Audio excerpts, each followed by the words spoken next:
Hi everybody, it's Jade, and I did my presentation on Felicity Smith. Although I'm not quite sure that's her real name because everywhere I looked came up with a different name.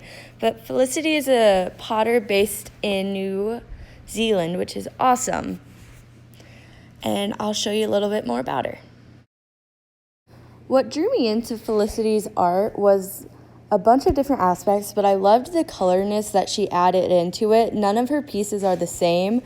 And when I was researching, it was so playful, but yet so clean. Like, you weren't going to find a harsh edge there, but the fact that she could play around with colors and still make it beautiful was really inspiring to me. I had the chance to talk to Felicity through Instagram message, which was amazing. And I asked her what got her into pottery, what her inspiration was. And she basically just wanted a planner for her inside pots, but couldn't find any she liked, so she decided to make her own. She never intended to make a career out of this, actually, from when I talked to her. She went to college 20 years ago in New Zealand and got a science degree. But once she discovered her love for ceramics, she decided to do a 10-week course in New Zealand too, which sparked her creativity and business and made her the potter she is today.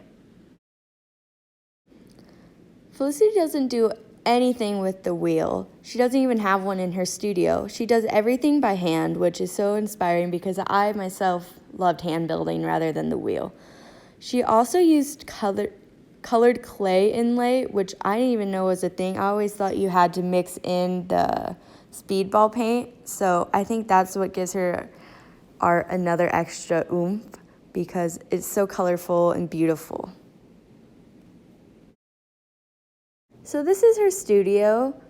I just thought I'd add it in because I think it's one of the most beautiful studios I've ever seen. It's clean and it's not cluttered, but yet she still has space to work.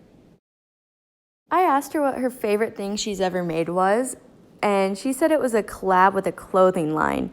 I didn't even know potters collabed with clothing lines, but she made tableware pieces. As you can see in the photos, models with that clothing line held them as accessories, and I think that was so cool to see the two worlds kind of collide, the home and then fashion industry. Great, and here's my works cited. Thank you guys for listening, and I hope you all are staying safe and having a good time.